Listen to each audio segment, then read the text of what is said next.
Hello and welcome. You're listening to the Just Love Them podcast. I'm your host, Cherie Best. Join me on a journey to heal relationships and find peace with those we love who have left their faith. Thank you for rating and reviewing, and especially thank you for sharing this podcast. Today, I want to introduce you to a fabulous phrase that will decrease your stress and your irritation levels and improve your relationships. This is a life-changing phrase that my 20-something-year-old daughter introduced me to. You likely may have heard it already. It's the greatest thing to say when you're tempted to try to control something that you can't. It gives you permission to let go. Are you ready? Let them. Let me explain. In 2019, Cassie Phillips wrote the poem Let Them. Here it is. Just let them. If they want to choose something or someone over you, let them. If they want to go weeks without talking to you, let them. If they're okay with never seeing you, let them. If they are okay with always putting themselves first, let them. If they are showing you who they are and not what you perceive them to be, let them. If they want to follow the crowd, let them. If they want to judge or misunderstand you, let them. If they act like they can live without you, let them. If they want to walk out of your life and leave, hold the door open and let them. Let them lose you. You were never theirs because you were always your own. So let them. Let them show you who they truly are, not tell you. Let them prove how worthy they are of your time. Let them make the necessary steps to be part of your life. Let them earn your forgiveness. Let them call and talk to you about ordinary things. Let them take you out on a Thursday. Let them talk about anything and everything just because it's you they are talking to. Let them have a safe place in you. Let them see the heart in you that didn't harden. Let them love you. That's by Cassie Phillips. Why should you let them? Because when you try to control what you can't, you stress yourself out, your irritation and anxiety goes up, and you run the risk of damaging the relationship. 4 years after Cassie Phillips published this poem, Mel Robbins published the book, The Let Them Theory. And I'm going to leave a link for both the poem and the book in the show notes. In her book, Mel Robbins points out that when we are trying to control others, we think it's a form of love. For example, trying to get a small child to eat all their food. You love them and you want them to have good nutrition and to get full so they'll feel good. You're trying to control what and how much they eat because you love them. It's the reason we tell other people how to drive. We love them and we want them to be safe. It's why we want our child to show up at the family gathering. Love. It's why we want them to dress a certain way, look a certain way, do certain things, go certain places. Love. We want what's best for them, and we think we know what that is. Mel Robbins suggests that on the surface, we think we're doing things out of love, but deep down, there's another reason, and that reason is discomfort and or fear. Getting that child to eat, it may be as simple as that you don't want the discomfort of having to feed them again an hour from now. Or perhaps it's fear of having them wake up in the middle of the night, hungry, which impacts your sleep. What about telling others how to drive? Fear of trauma? Fear of having them get into an accident and be injured or die? Fear of losing them? Or on a lesser note, fear of them wrecking the car, fear of having to deal with the pain of replacing it and all that goes with that, fear of it costing money. What about wanting people to show up at a family gathering? It could be fear of not feeling connected to them, fear of them not choosing you over whatever other options they might have, fear of not feeling loved by them, fear of what they might be doing instead. What about caring about how others dress, look, and act? This could be as basic as fear of what other people might be thinking about them or about you. Fear that it means you're not doing a good job if they don't dress, look, and act a certain way. Fear that it indicates what's going on inside of them. Fear of losing them. Trying to get others to do certain things or go certain places, like to church or to college, could be fear of them failing at developing or maintaining a testimony, fear of them failing at school, at work, at life, fear of them making mistakes, fear of them not following the path you've outlined for them or that you think would be best for them, fear of them leaving and choosing their own path. So, love, yes, but that's not the only reason we try to control. A level of discomfort or fear, if we're being completely honest with ourselves, also plays a part. We are trying to control what we can't. I first heard Mel Robbins talk about this on a podcast episode of hers that my daughter sent to me. It was so simple that it was mind-boggling, inspiring, freeing. I don't actually love her language that she uses on the episode. She swears quite a bit, and I don't love that. But when her book, The Let Them Theory, came out, she went into way more depth on this topic and she used better language.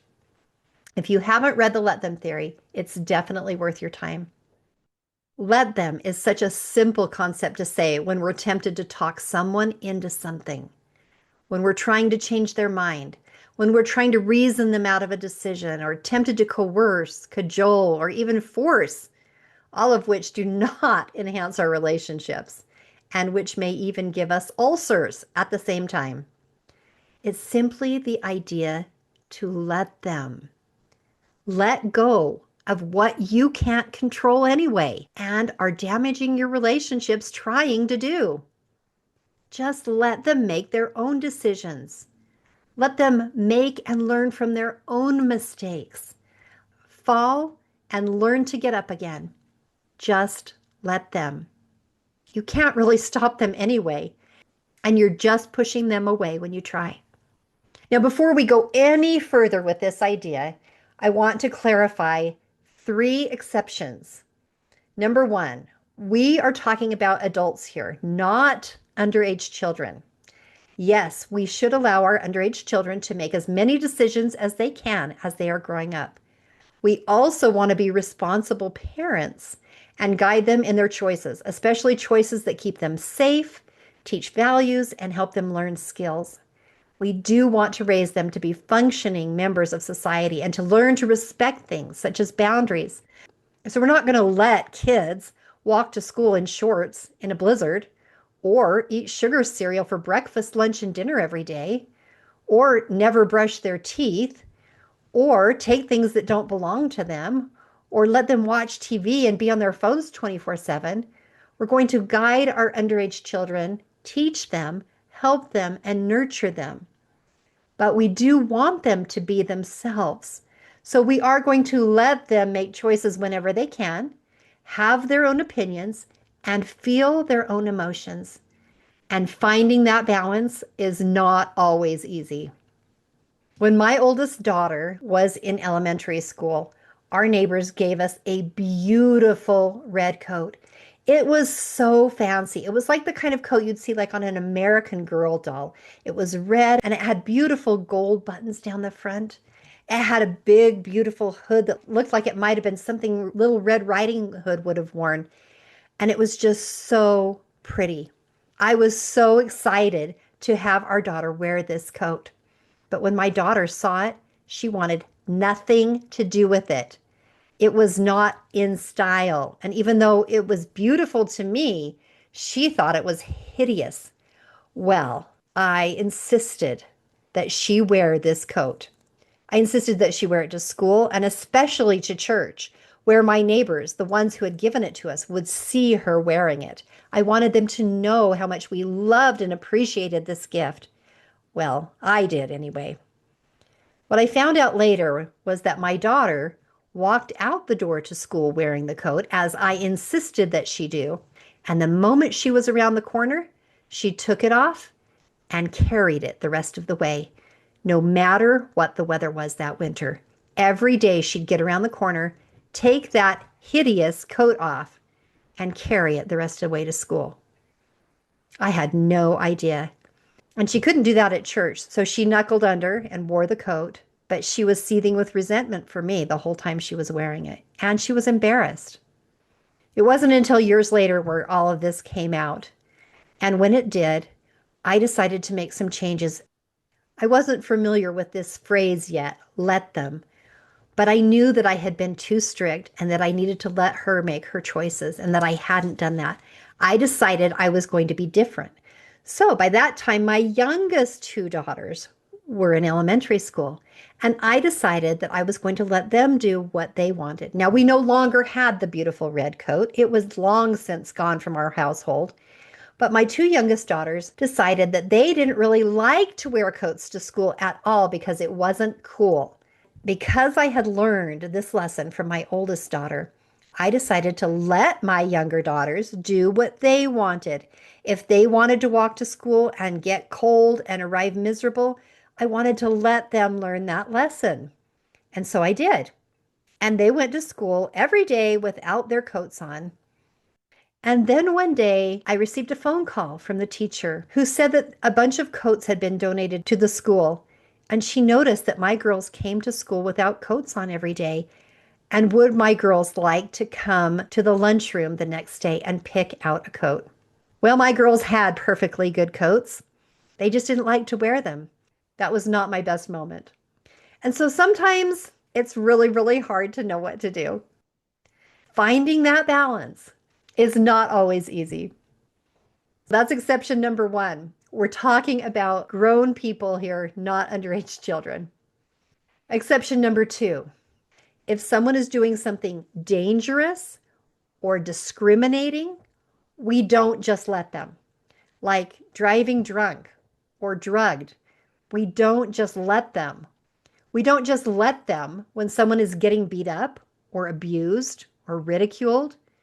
We do the responsible human thing to prevent, remedy, and get help in those situations because some things supersede happy relationships.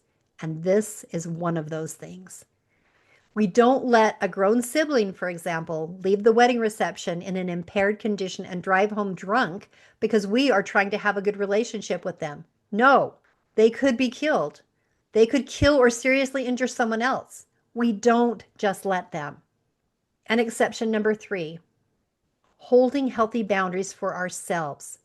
We don't just let other people disrespect us or steamroll us or take advantage of us. We don't let them use us for a doormat. We don't give up everything at our own expense to make someone else happy. I'm going to do an episode on healthy boundaries coming up.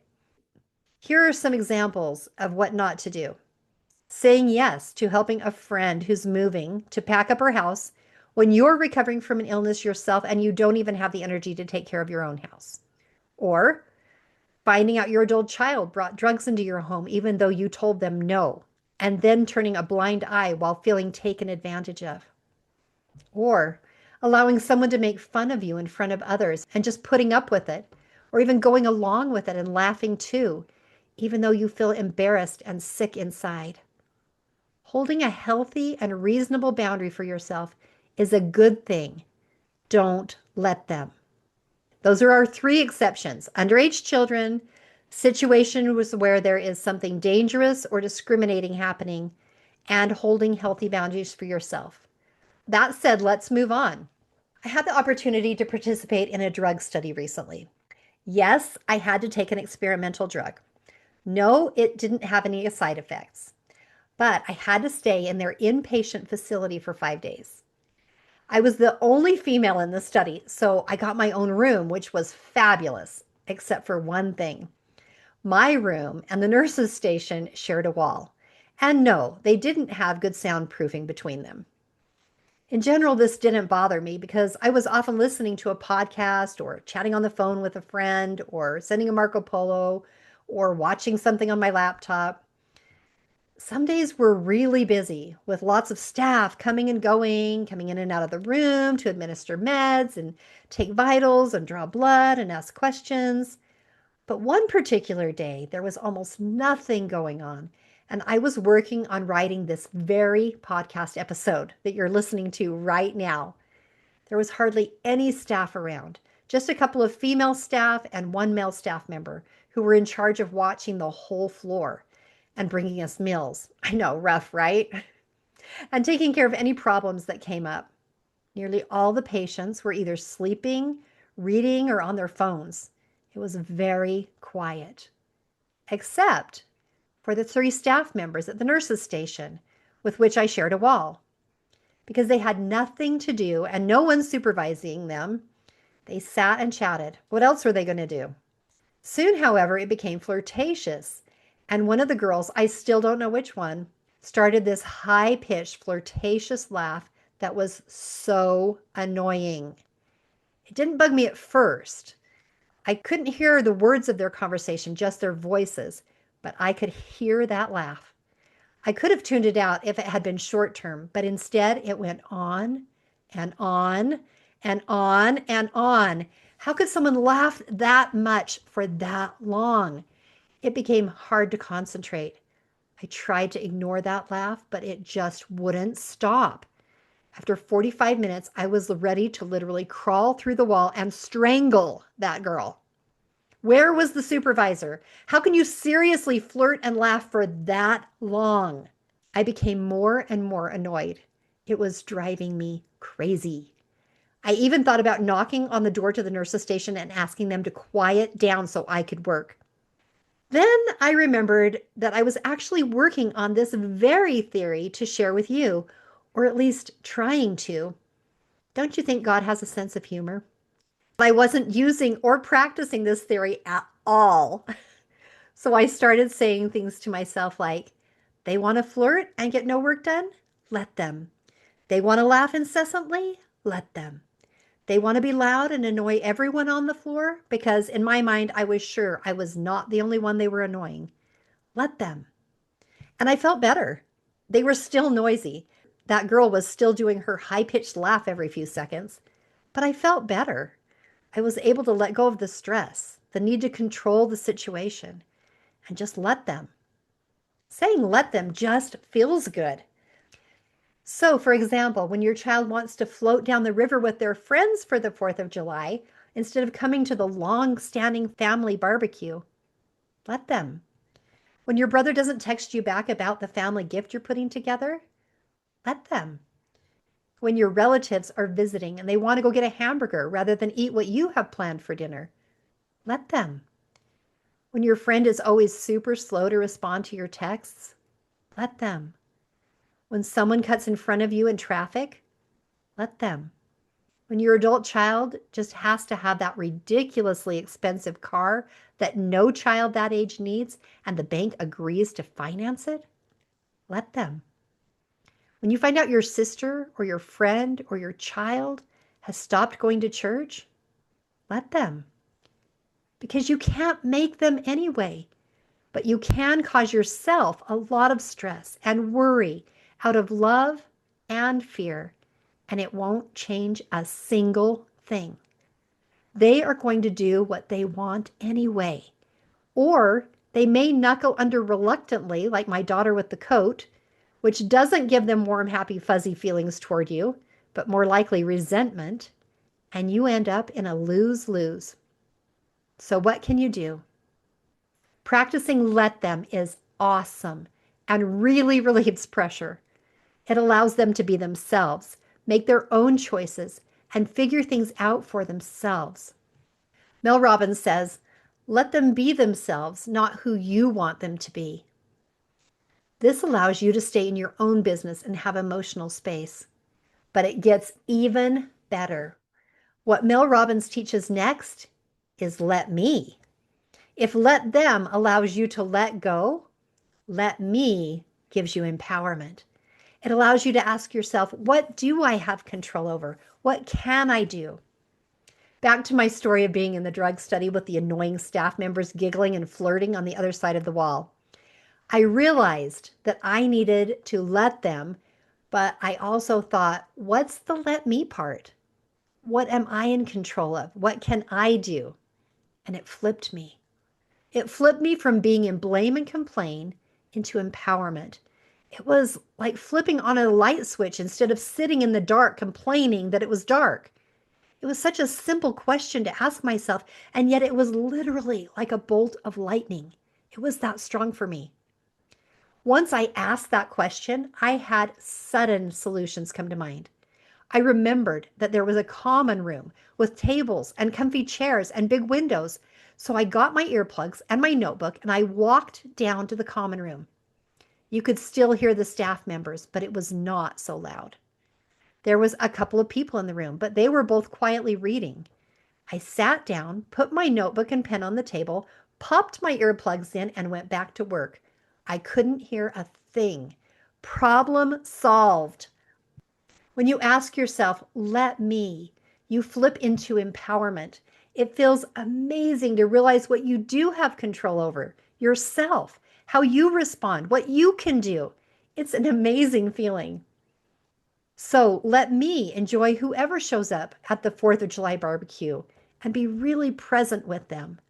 Let me put together the family group gift with whoever responds and is interested. Let me be grateful I don't have to cook dinner for my relatives and I can go out and enjoy a burger with them. Let me give my friend who is slow to respond grace. I don't know what's going on in her life. Let me be patient. Let me hold on to my good mood when someone cuts me off in traffic. Let me imagine that they have an urgent story about why they're driving the way they are. Let me hold my vibration high and give them grace. Let me watch on the sidelines as my adult child buys the ridiculously expensive car that no child that age needs. Let me be there to listen when they're stressed over money. Let me empathize. Let me let them learn their own lessons. And when my sister or my friend or my child has stopped going to church, let me pray. Let me follow my promptings instead of my fears. Let me listen. Let me love. Let me. But it gets even better. Can you believe it? This final piece came to me as I was seeking further direction on this topic. And that final piece is to let God. So after I've relinquished trying to control and let them, and looked at what I can do and let me, the final piece is to let God. Let God do his work. Let God work with your child who isn't making the choices you think they should make. Let God work with your spouse, your sibling, your friend.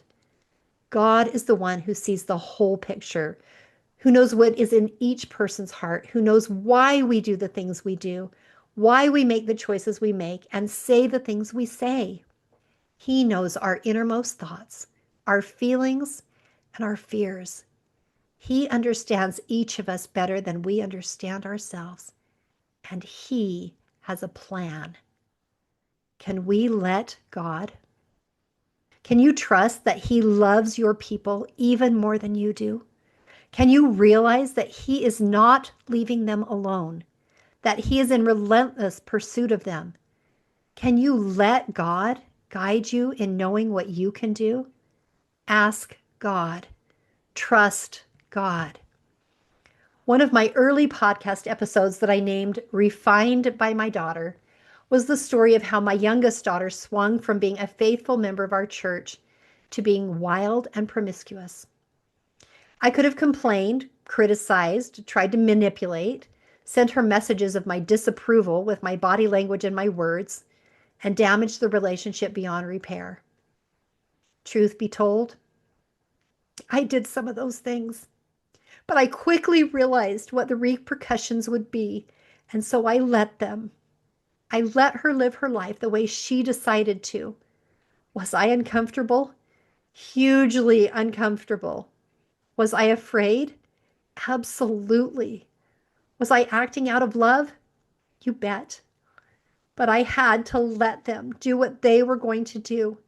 Instead, I stepped in to let me. Let me be happy to see her whenever she comes home.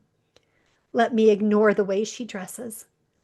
Let me listen to whatever stories she wants to tell me and be glad she wants to tell me about her life. Let me see the good in her. Let me just love her. And then I let God. I let God be in charge of her. I let God help her learn what she did and did not want in her life. I let God teach her life lessons in the way no one else could. I let God have her. I didn't know if she would live or die, if she would rise above or sink to the bottom. But I put her into His hands and I let God. Letting God does not mean you're going to get the outcome you envision. It means you're trusting God that He is helping them learn the lessons He brought them to earth to learn. And just like a child learning to ride a bike who falls repeatedly and skins elbows, knees, and even noses and chins, we cannot do it for them. We sit on the sidelines and cheer and comfort and help when they fall. We have no control over how quickly they learn to ride or how well. We're just doing the let me part. And while it may be very painful to watch a child learning painful life lessons, you can be there on the sidelines, supporting, cheering, and helping when they fall, and trusting that God will help them ride their earthly bike. And it's between Him and them what that looks like and how long it takes. Religious educator Robert L. Millett said, "And so we wait. We watch, we fast, we pray, and we continue to lift our voices heavenward. And perhaps most importantly, we continue to love those who wander, and we never, never give up hope."